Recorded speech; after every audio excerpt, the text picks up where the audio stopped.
Well, hi. Would you tell me your name, please? My name is Shad. Shad, I heard you when I was growing up as a little girl. Tell me all about what you do on the radio. Well, I started on WLBR radio in 1952. And here in the year 2015, I'm still on radio on AM 1510, WWSN. So I'm on radio now on a Wednesday, Thursday, and Friday from 11 a.m. to 12 o'clock on AM 1510.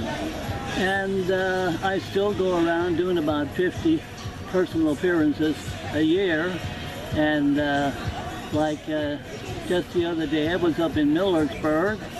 And of course, that's where, close to where I was born in Gratz, Pennsylvania, in the year October the 21st, 1927.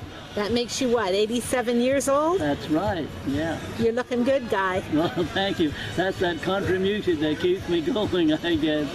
But I meet, you have quite a few experiences in this music, and especially now I entertain mostly at rehabilitation centers. And it makes me feel really good that I can entertain these people, and they seem to enjoy me very, very much because they always book me back 2 or 3 times a year at the same facility. And they like when I yodel, so I do a little yodel. Please, yodel, I would be honored. All right.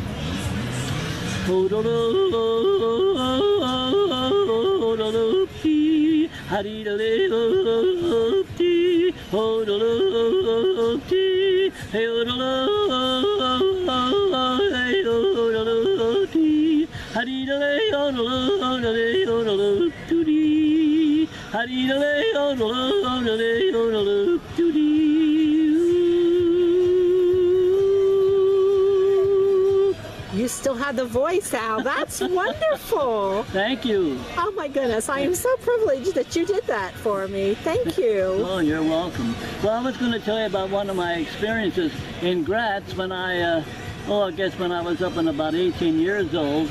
I was always a person to be by myself. I was very bashful, you know. And it's funny for a guy to be an entertainer that you don't want to be bashful. You have to be really upfront, you know what I mean? You got to think you're the best all the time, because if you don't, nobody else will. But anyway, I was always on the bashful side. But anyway, there was a guy by the name of Marlon Motter, and he lived not too far from where I did. So he was drafted into the Navy. And when he came home and leave, well, he asked me to go along with him to a park nearby. So, and we used to go fishing together, you know, and the first time I ate a lettuce sandwich was he gave me one that he brought along when we went fishing. I never had a lettuce sandwich. I thought, gee, this is delicious. It had mayonnaise on. I don't think at the time that my parents could afford mayonnaise, you know. But anyway, the reason I mentioned about Marlon Motter is because, I'd say about 40 years later, I played a show at a rehabilitation center in Mechanicsburg. And would you believe, he was there. He was there. And in fact, I had played there one time before, but he never let me know he was there. So the second time I found out about it. And then another experience I had when I was about 11 or 12 years old, and we were going to school in Gratz. When we were going home for the noonday meal, there's a lot of coal trucks rode through the main streets of Gratz in those days. And they were big coal trucks, maybe 20-ton trucks, I don't know how much they held. But this little girl came running up the hill and was going to run right across the main street. And I reached out and grabbed her quick by the neck collar and pulled her back just in time as the truck whizzed by. So I saved her life. And many years later, about 60 years later, I guess, I was playing this this nursing home in Middletown, Pennsylvania. And would you believe, after I done my show, this lady came up and said, "Remember me?" And I said, "No." Well, she said, "I'm May Boner. You saved my life when I was a little girl." So That's amazing how those things happen. You know what? The Lord uses you, doesn't he?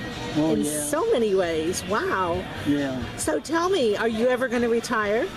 Oh, no, as long as I can do it, I'm going to keep doing it. Yeah. That's wonderful. Keep singing. I always loved to sing. I want to tell you a story. Many years ago when I was a kid, you know, everything where we lived, everything was down the lot. I mean, the chicken house, the coal house, the garage, the toilet was all down the lot.